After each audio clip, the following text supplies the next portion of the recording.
Les tarots et les oracles, c'est des outils effectivement qui peuvent servir à regarder ce qui peut arriver, les probabilités, les choses qu'on n'a pas vues, les angles morts, les surprises aussi des fois qu'on nous révèle à travers les cartes. C'est aussi des cartes effectivement qui peuvent servir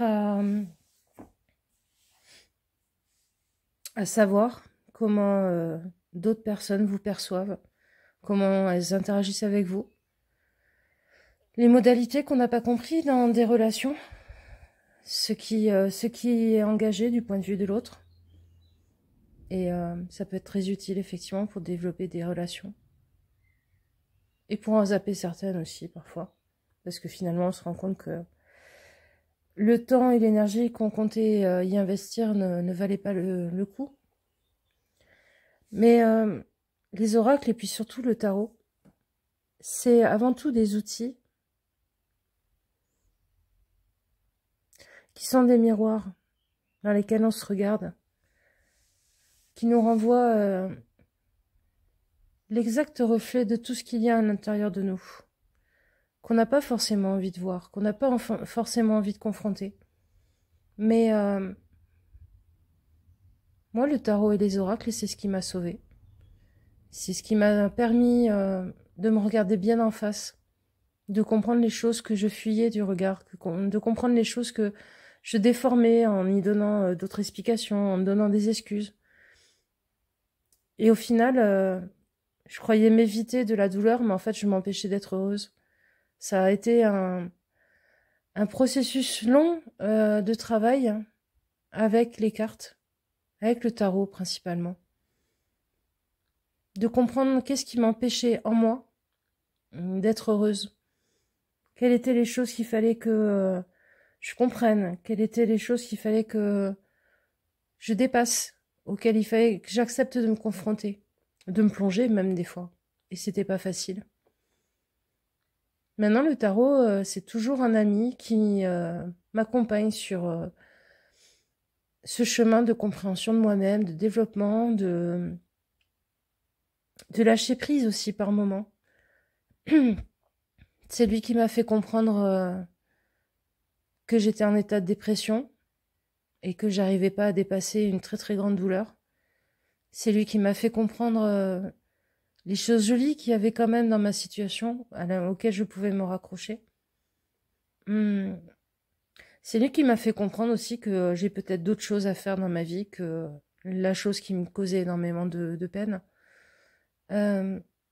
C'est lui qui me fait comprendre aussi mes nouveaux défis, les nouvelles choses auxquelles je suis en train de me confronter.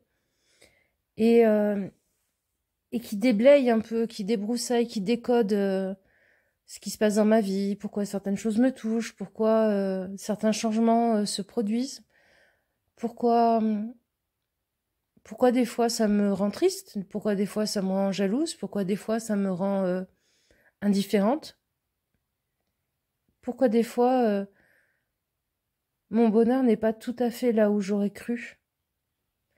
Et au final, il me fait me rencontrer avec moi-même. Il me fait me rendre compte que je ne me connais pas si bien que ça sur certains plans. Parfois, c'est lui qui me dit ce qui me correspond vraiment. Et au final, quand j'accepte de lâcher ce que mon ego, mon mental projette, je me rends compte qu'effectivement, en testant sa solution, bah, ça fonctionne.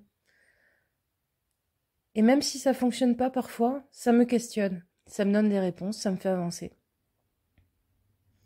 Alors bien évidemment, quand on fait des vidéos sur une chaîne YouTube, qu'on essaye d'aider des gens en faisant des tirages généraux, on utilise le tarot pour parler des problématiques assez globales et qui peuvent toucher un peu tout le monde. On essaye de faire découvrir cet outil, on essaye d'être au plus juste, même en faisant du général. Mais dans les consultations, j'essaye de vous apporter ce que les cartes m'ont apporté. J'essaye de mettre à votre service ce côté décodage, ce côté dépasser les peurs, se faire tenir la main, mais être dans une très très grande douceur, être dans un grand amour pour ce que l'on est, pour qui l'on est, même pour nos côtés lâches, nos côtés faibles, nos côtés moches. Et au final, arriver à construire avec tout ça une vie plus heureuse, une vie plus épanouie, une vie plus en acceptation avec ce que l'on est aussi. C'est pas toujours évident. Mais j'ai longtemps pas compris pourquoi mes consultants me disaient que j'étais très douce, alors que moi j'avais l'impression, parfois j'étais complètement habitée par l'énervement et l'agacement de leur guide ou de leurs ancêtres que je canalise et j'ai l'impression de les engueuler. Et des fois je me rends compte aussi que je suis en train de leur dire des choses qui y vont un peu au bazooka. Mais en fait, mes consultants m'ont fait comprendre une chose avec ces gentils mots. C'est que la douceur, la bienveillance, c'est pas de mettre du miel et du sucre et d'enrubanner les gens dans ce qu'ils ont envie d'entendre. La douceur et la gentillesse, la vraie, c'est peut-être d'accompagner les gens dans les choses difficiles avec beaucoup d'amour, avec beaucoup de bienveillance et sans porter de jugement. Parce que ils s'en font subir déjà suffisamment eux-mêmes en fait. Donc en fait, le tarot, qu'il ait une explication, une origine ésotérique ou pas, alchimique, égyptienne, avec des significations kabbalistiques, astrologiques, ou quoi que ce soit, ou que ça soit juste un jeu qui à la base était un jeu de soldats. Il y en a même certains qui disent que c'est un héritage cathare. En fait, tout ça, c'est pas des théories qui s'opposent pour moi. Tout ça, c'est des portes qui correspondent à différentes personnes. Donc, quelle que soit la porte qui vous correspond, choisissez-la. Si vous avez envie de travailler le tarot selon l'astrologie, selon la numérologie, selon la symbolique, selon même, pourquoi pas,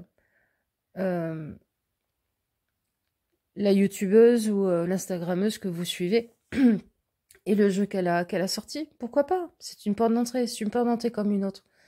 C'est une porte d'entrée dans un outil qui est fabuleux, qui est sans fin, qui, pour les gens qui sont dans l'artistique, est un support à tellement de formes d'expression de mêmes concepts, de mêmes idées, d'enrichissement de ces concepts et de ces idées. C'est un outil qui peut tellement nourrir quelqu'un qui a soif d'apprendre, de connaissances. Moi, je me passionne à passer des soirées à étudier des bouquins, à comprendre des façons de voir les choses, des gens qui ont vu le tarot d'une certaine façon, que je sois d'accord ou pas, après, peu importe, mais ça m'enrichit. Et ça me donne ce plaisir d'étudier, que j'ai toujours eu.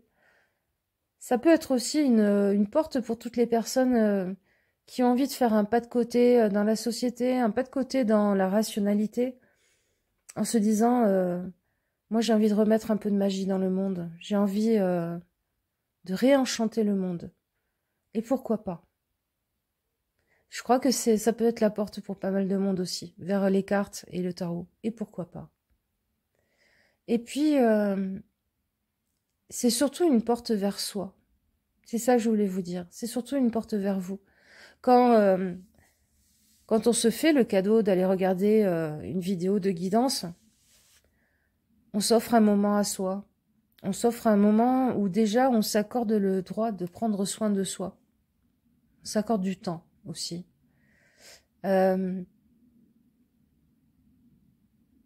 puis parfois aussi, c'est prendre le temps de s'écouter. Tirer une carte, pas forcément comprendre c'est tout le message qu'il y a dedans, la poser à un endroit, et puis chaque fois qu'on repasse devant, on se dit, tiens, petit clin d'œil à moi-même, qu'est-ce que j'ai bien voulu me dire? Qu'est-ce que cette part de moi, qui ne parle pas tout à fait la même langue que moi, a voulu me transmettre comme message?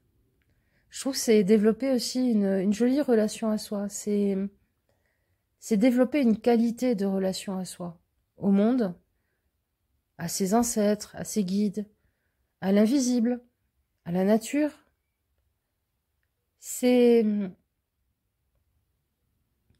la même émotion que quand on se pose avec une tasse d'une boisson chaude qu'on aime bien et que on écoute la nature.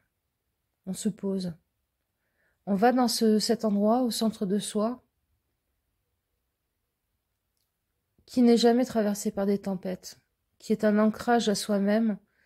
Et puis, en face de cette personne que vous êtes, dans ce lieu, il y a un lac. Et si vous plongez au fond de ce lac, vous allez rencontrer votre âme et vous allez ressortir de l'autre côté dans une autre dimension, une autre vibration, une autre qualité. C'est une rencontre que vous pouvez faire constamment. Et les cartes de tarot, en fait, pour moi, sont comme des grands miroirs en pied à travers lesquels on peut passer pour rencontrer ces parts de nous. Pour rencontrer aussi des concepts. Pour moi, chaque arcane du tarot, 78 arcanes, pas juste les majeurs, c'est des vibrations. C'est des qualités vibratoires qui existent dans notre monde et en nous, et qui résonnent et qui font nos vies, qui font nos événements de tous les jours, et puis les plus marquants, parce qu'en fait, c'est la rencontre de deux vibrations qui provoque quelque chose. Et comme chaque objet complexe, que ça soit un concept, que ça soit une émotion, que ça soit un individu, c'est pas simple. Il y a forcément le bon côté et le mauvais côté de la pièce, si on veut dire. Et le mauvais côté de la pièce n'est pas vraiment mauvais, en fait. Il est un déséquilibre qui appelle un rééquilibrage. Et en fait, petit à petit, à force qu'on avance dans le tarot, on se rend compte que rien n'est jamais à enlever, rien n'est jamais figé, mauvais, défectueux. En fait, tout est question d'équilibre. Je crois que le tarot, en fait, quand il vous pointe des choses qui vont pas, il vous pointe un déséquilibre. Mais il vous pointe en même temps la solution de rééquilibrage. Et c'est en ça que pour moi, c'est vraiment un outil de sagesse, un outil humaniste peut-être aussi, parce que sans jugement, parce que pas discriminatoire sur qui vous êtes, ce que vous êtes.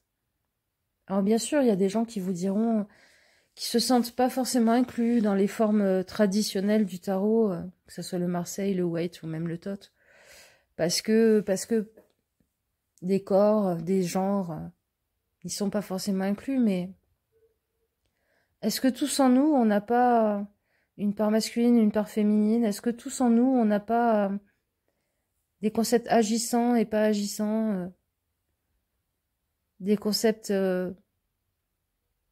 des parts qui sont passives et d'autres qui sont dans la création? Moi, je crois. Je crois que le tarot, c'est pas tant quelque chose qui vous regarde depuis l'extérieur, c'est quelque chose qui vous regarde depuis l'intérieur. Parfois, vous allez rencontrer vos propres yeux. Parfois, vous allez rencontrer votre âme. Parfois, vous allez rencontrer tous les personnages, les habitants, les mémoires qui vous composent et qui agissent sous votre peau, derrière vos yeux. Et quand vous posez la question d'une relation, d'une interaction avec le monde ou avec les autres, vous rencontrez ces mêmes personnages chez les autres. Qu'est-ce qui se joue dans cette relation? Est-ce que c'est pas la rencontre du petit garçon effrayé, abandonné, avec votre petite fille intérieure qui avait envie de soigner tous les papillons et tous les oiseaux? Je crois que parfois c'est simplement ça. Et le tarot est un décodeur, un espèce de scan qu'on peut passer sur les gens, sur les situations, sur les moments, sur les émotions aussi, pour dire tiens, qu'est-ce qu'il y a en dessous? Qu'est-ce qui se dessine en dessous? Quelles sont ces couleurs qui sont en train d'essayer de se mélanger ou qui sont en train d'essayer de se battre Pour former quoi? C'est assez magique parce que ça permet de ne plus subir. Ça permet, ça permet d'être partie prenante et de ne plus être victime, entre guillemets, des choses.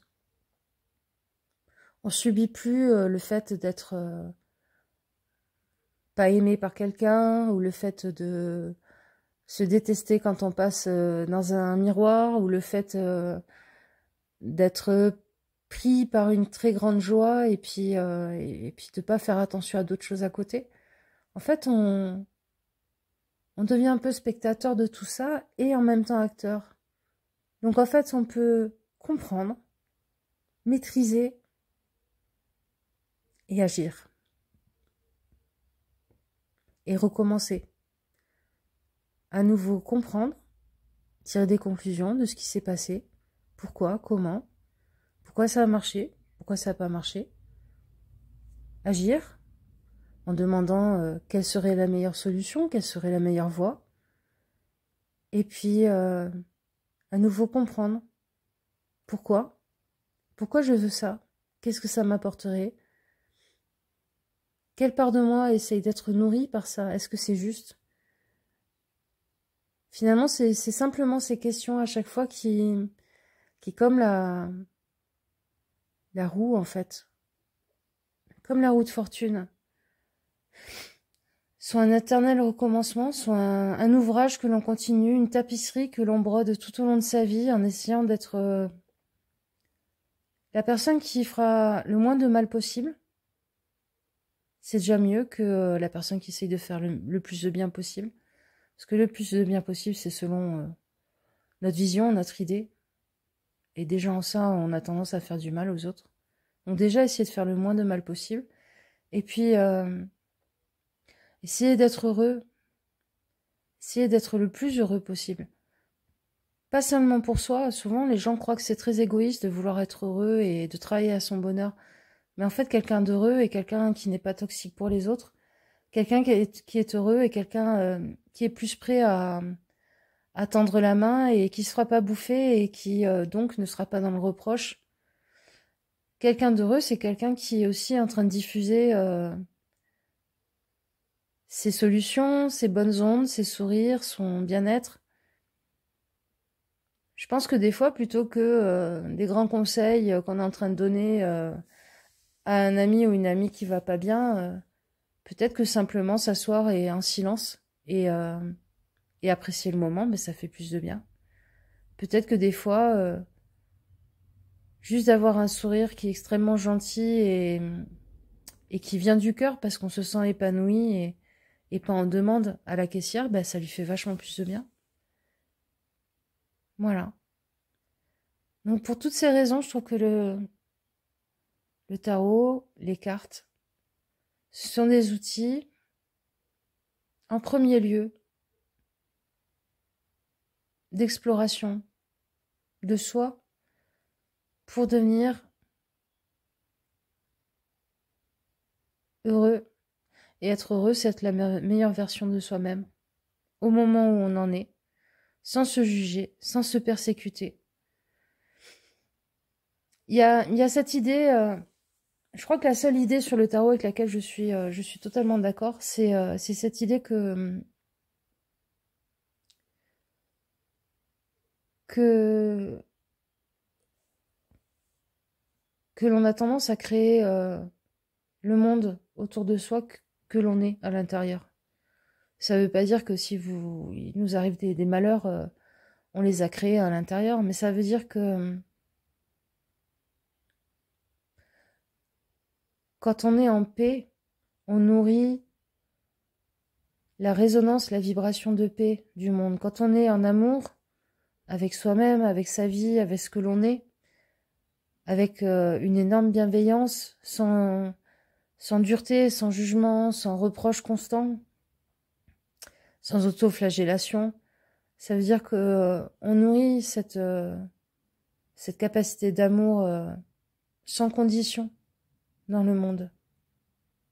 Je crois vraiment que Le tarot est un outil d'hygiène énergétique, d'hygiène relationnelle, d'hygiène psychique, intellectuelle, mentale, relationnelle.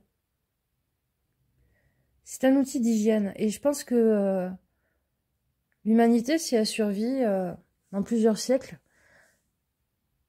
elle nous trouvera très très sales, nous, leurs ancêtres. Très très sales dans notre côté hyper polluant au niveau des énergies, des vibrations. Un peu incapable de se laver tout seul les fesses, quoi. Et je crois que l'humain du futur, il n'est pas forcément dans les vaisseaux spatiaux, il n'est pas forcément dans toutes les projections que l'on en fait dans différents supports de médias, que ce soit des livres, que ce soit des films. Même les gens qui sont en train d'essayer de se projeter dans de la science-fiction positive, dans de la science-fiction qui ne soit pas dans l'hyper-scientisme, justement. Je pense que même eux, ils passent à côté de quelque chose. Je crois que l'humain de demain, épanoui, si c'est cette voie-là qu'on choisit au niveau de l'humanité, ce sera un humain qui est responsable, adulte, conscient de ce qu'il produit et provoque en lui et autour de lui. Et je suis persuadée que le tarot est un de ces outils qui permet de s'élever à ce niveau-là. Je pense que le nouvel humanisme sera de ne pas faire subir aux autres, ni à soi-même, plein de choses moches qu'on a en soi et qu'on nourrit et que la société nourrit, qu'on accepte de nourrir aussi parfois pour fonctionner dans la société.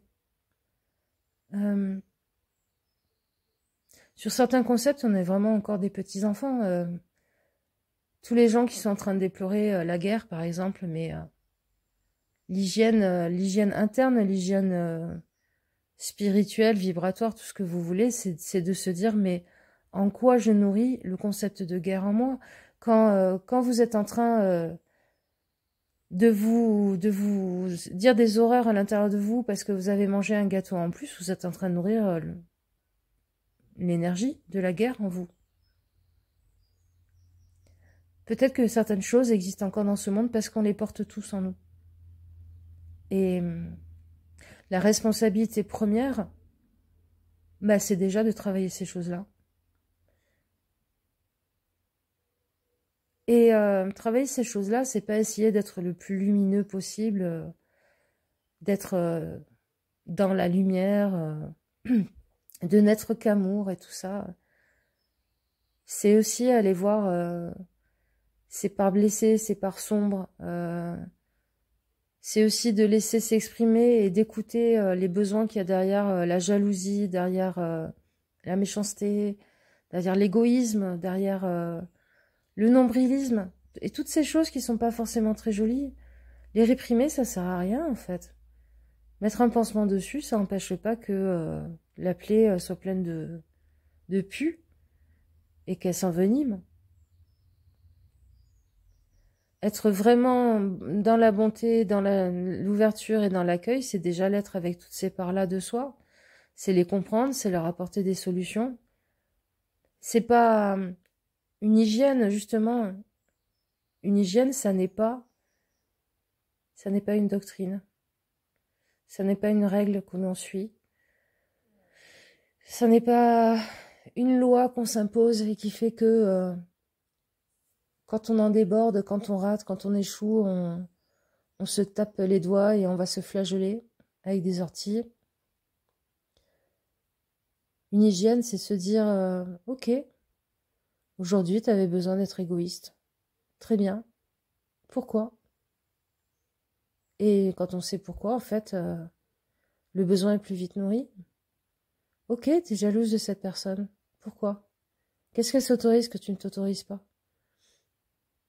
En fait, l'amour est toujours la réponse. L'amour de soi, l'amour des parts blessées de nous qui faisons n'importe quoi et parfois même de la grosse merde. L'amour des autres, l'amour de la différence, l'amour de ce qu'on ne comprend pas.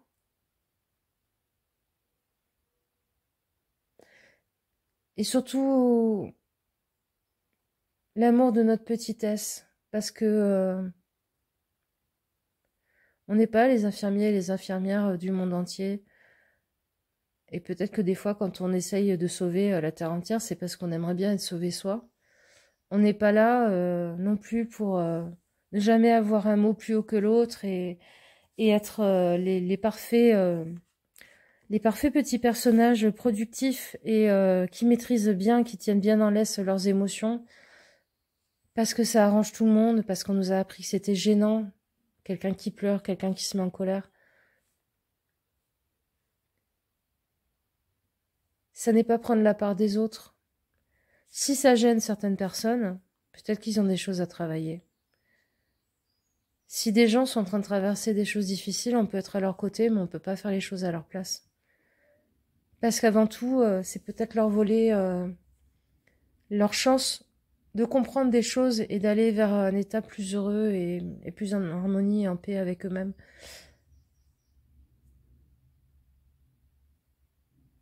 Faire grandir les gens dans du coton, c'est pas les aider, c'est les empêcher d'expérimenter. C'est comme si on voulait jamais qu'un bébé marche et qu'on marchait à sa place en lui disant non, regarde, je marche à ta place parce que comme ça t'évite de tomber et de te faire mal. Oui, mais votre bébé, il apprendra jamais à marcher. Il apprendra jamais non plus que si on tombe par terre, on se fait mal. Ou ça fait peur. Et donc il apprendra jamais à dépasser, à se confronter à ses peurs en se relevant et en recommençant. Les petits sont vraiment des maîtres. Ils nous apprennent vraiment beaucoup, beaucoup, beaucoup de choses. Et c'est pareil pour nos émotions.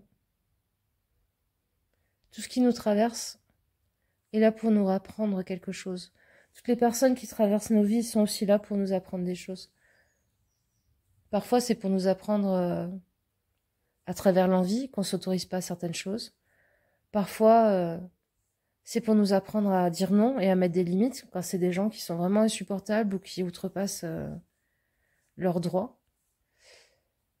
Et puis parfois, c'est aussi pour nous apprendre que certaines choses ne sont pas faites pour nous ou qu'il y a d'autres façons de faire dans le monde.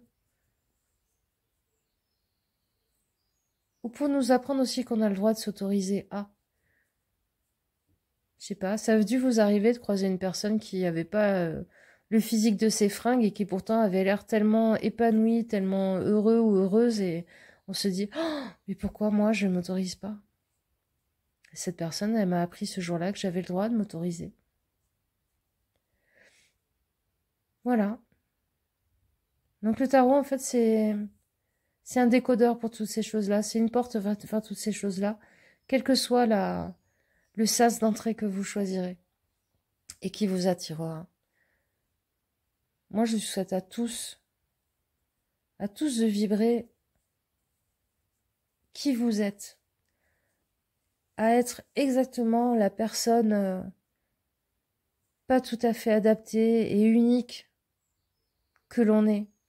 Je vous souhaite à tous d'être une variante de couleur de plus qui enrichit notre monde. Je crois que le tarot peut nous aider à ne pas finir dans un monde en noir et blanc et en gris, comme certaines tendances politiques voudraient que l'on devienne, comme certaines tendances économiques voudraient que l'on devienne. Moi, dans le tarot, j'y ai trouvé un devoir de mémoire par rapport à tous les gens qui ont été persécutés à travers l'histoire pour leur soif d'absolu, leur soif de connaissance, leur soif d'autre chose que la règle et la norme édictée à quelle que soit l'époque, quelle que soit la culture ou le pays. J'y ai trouvé quelque chose d'extrêmement en cohérence avec mes idéaux politiques aussi, parce que